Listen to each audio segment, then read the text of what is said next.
मैं निकल पड़ा हूं पश्चिम सिंहभूम जिले के मनहरपुर थाना क्षेत्र के लिए, जहां के एक आदिवासी बच्ची को काफ़ी कम उम्र में ही दिल्ली में बेच दिया गया था। उसके घर हम पहुंच चुके हैं और घर में पहुंचते ही उसके पिता से हमने बातचीत की। उन्होंने अपनी बेटी की फ़ोटो दिखाई, साथ में ये बताया कि जब वो स्कूल में पढ़ती थी उसी वक्त से वो लापता थी।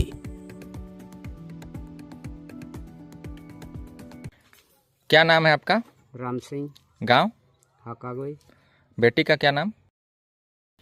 अच्छा, क्या हुआ था? बेटी को कौन लेकर गया था?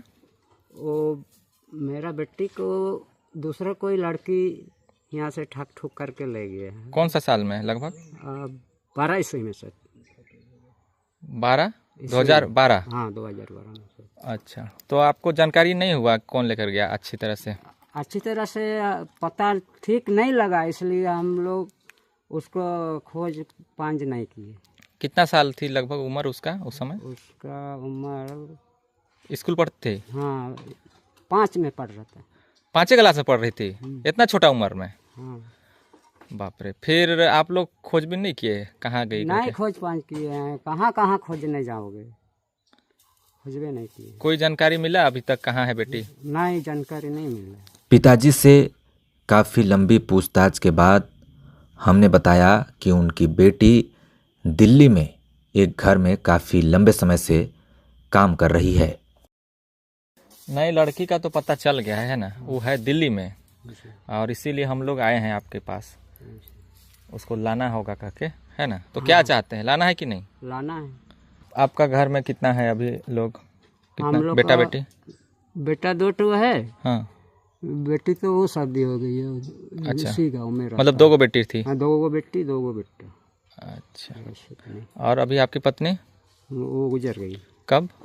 ये 20 सितंबर को। मैंने इनको बताया कि आपकी बेटी को लाने के लिए दिल्ली जाना होगा, जिसके बाद ये दिल्ली जाने के लिए राजी हो गए। उसके बाद जिला परिषद बानो बिरजू कंडुलना के नेतृत्व में उनके साथ तनवीर हुसैन और मैं पीड़िता के पिताजी को लेकर दिल्ली के लिए रवाना हो गए।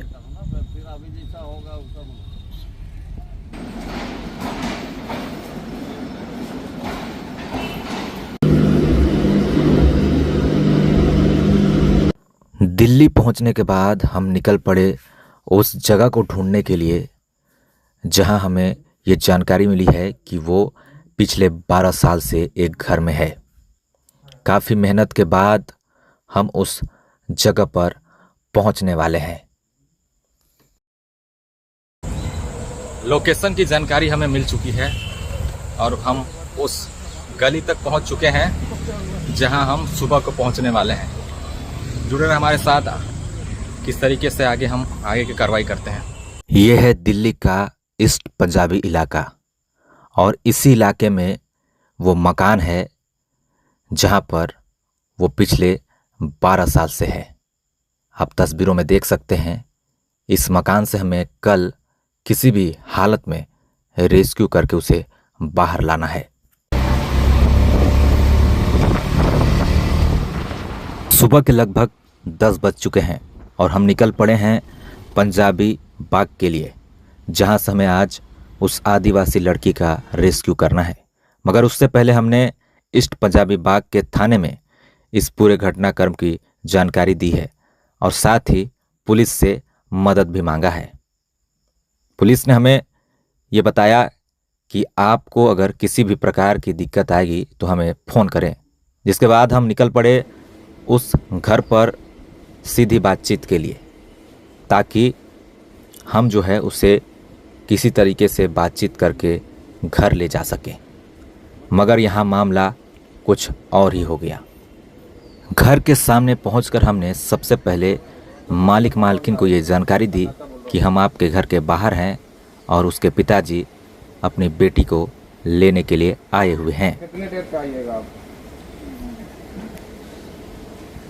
नहीं, आप कितने देर तक घर कितने देर तक आइएगा, ये पूछ रहा था मैं।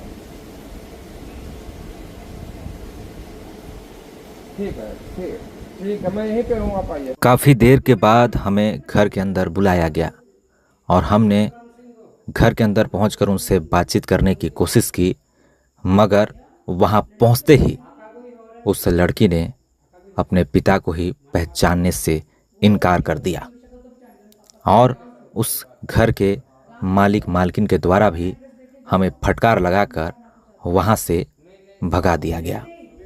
जिसके बाद हमने पुलिस की मदद ली और यहाँ से जाने के बाद हमने पुलिस को इस घर में बुला लिया। मनवारपुर प्रखंड।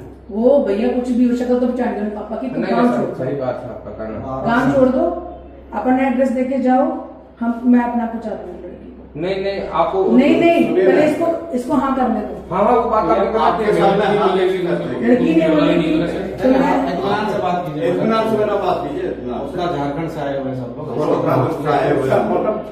5 क्लास में पढ़ रहे थे। भैया फोटो मत दिखा। वो बोलेगी मेरा पापा है तो बात करनी दो। बात कर रही है तो कोई बात नहीं, वो लड़की बोलेगी मेरे पापा है तो बिल्कुल बात कर। अलग में बात करने का मौका दीजिए। अलग में क्यों दे मौका? कैसे नहीं कर सकते? ये कैसे हमने उसको मारा पिटा है, हम तो चलते हैं। बात करो। अरे जाओ माँ तो जाओ, आप जाओ, तो वापस आ एक जाओ। मिनट भैया तुम चुप हो जाओ। मैं चुप हूँ। हमने पुलिस बुलाकर इस घर के अंदर भेज दिया है, मगर सबसे बड़ी चौंकाने वाली बात है कि उस आदिवासी युवती ने अपने पिता को ही पहचानने से इनकार कर दिया है। जिसके बाद पिता काफ़ी ज़्यादा चिंतित दिखाई दिए, मगर हम कैसे उस आदिवासी युवती को झारखंड तक ले आते हैं, ये पूरी कहानी काफ़ी रोचक और दिलचस्प है। इसलिए अगले वीडियो के साथ बने रहें, आपको हम पूरी वीडियो दिखाने वाले हैं। लेकिन इनकार नहीं कर रहे थे बेटी।